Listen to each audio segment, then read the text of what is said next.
for completion of DSM 500 Discipleship Ministries by Adam Johns, December 18th, 2020. DSM 500 Discipleship Ministries. Contents: 1. Introduction and Bonhoeffer's view on the high cost of discipleship. 1. 2. Personal discipleship reflections.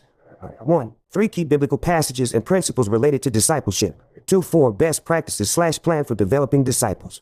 3. 5 conclusion. 5 introduction.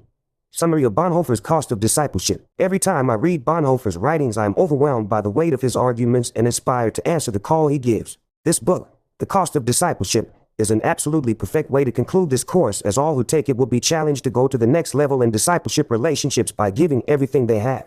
The concept of costly grace definitely challenges the status quo in the American church today, and I think it is one which takes much thoughtful reflection. Bonhoeffer's constant refrain that only the obedient believes and the believer obeys is likewise compelling, because it seems these days like not many believers are really obeying.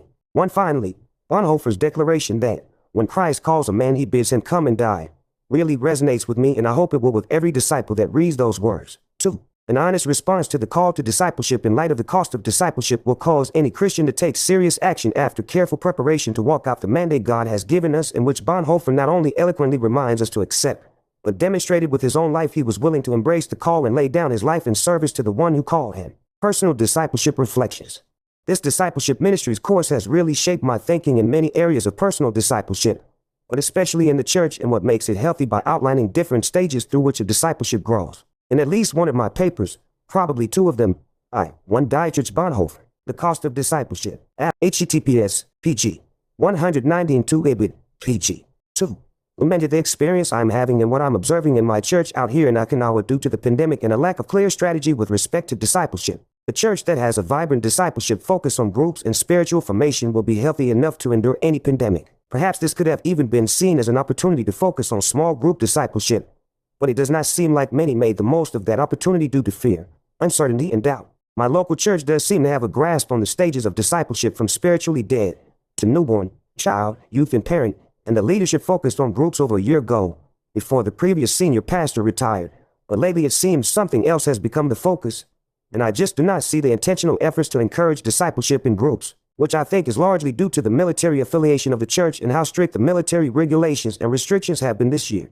I'm actually hoping to be able to do a 6-month internship at the end of my Marine Corps career through a program called Skill Bridge, which will allow me to potentially work in a church, and I will aim to put my discipleship plan into practice, as well as refining the passages, principles, stages, and spheres, and my ability to communicate all of this in an effective way so that more and more Christians see themselves as disciples and disciple makers. Key biblical passages and principles related to discipleship. Referring to the previous course several biblical passages jump into my mind, but I think that what I call the trifecta of 2 greats and 2 commandments, the Great Commission, the Great Commandment, and the New Commandment, are what I would consider the key biblical passages. Those passages include, of course, Matthew 28:60 and 20, to go into all the 3 world and make disciples and baptize them, which is the Great Commission. Then the Great Commandment in Matthew 22:36-40, to love God with all heart, soul, mind, and strength, and neighbor as self.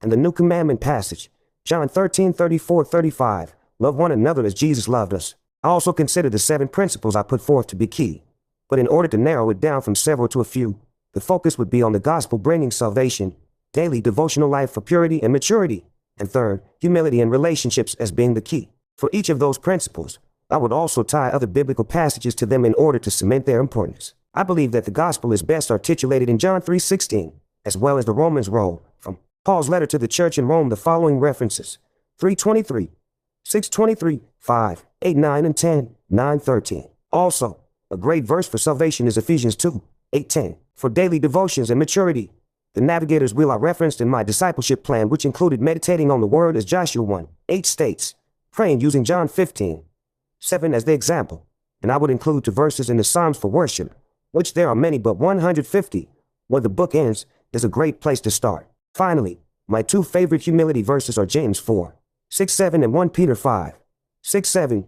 and I think if the attitude Paul wrote about in Philippians 2:5-7 is embraced, the witnessing and fellowship relationships would be greatly enhanced, enabling more effective discipleship. Best practices and plans for developing disciples. One of the best practices I think a disciple can go through is the act of preparing a discipleship plan for himself. The spiritual formation module of this course provided a great opportunity of self-reflection and assessment to develop a personal plan of discipleship. A friend of mine is pretty good at sending out an annual assessment put together by the C.S. Lewis Institute for which attempts to disciple both heart and mind. For example, though I had done the 4 lenses personality assessment years previously, at a recent marriage enrichment retreat which used that curriculum to help husbands and wives better understand each other in our marriage relationships, doing the assessment again was very enlightening to me and reinforced the importance of understanding not only other people, but knowing myself better as well. Discipleship is not a one-time deal, it is a process, but I think because the church focuses so much on individual salvation, especially in most Baptist churches where I grew up, the daily disciplines are forgotten because everyone thinks they are good if they prayed the prayer. I wrote in my discipleship plan of daily check-ins, which I think are extremely helpful for anyone struggling with habitual sins. I also believe weekly meetings outside of church are a must, and I was discussing this with a co-worker who I invited to join my group on Saturday mornings. When I invited him to the weekly breakfast Bible study I lead, he indicated, due to the work schedule, those mornings were only time he had with his family. I completely agreed with him that family time was more important, but I also challenged him to find time to meet with other guys for discipleship as well. Hopefully we will soon start something during the work hours to integrate our faith into our profession. Because each of us are so different, the best practices for discipleship can be as numerous as there are books on discipleship. But I think it all comes down to accepting the call, putting together a plan, and taking daily action.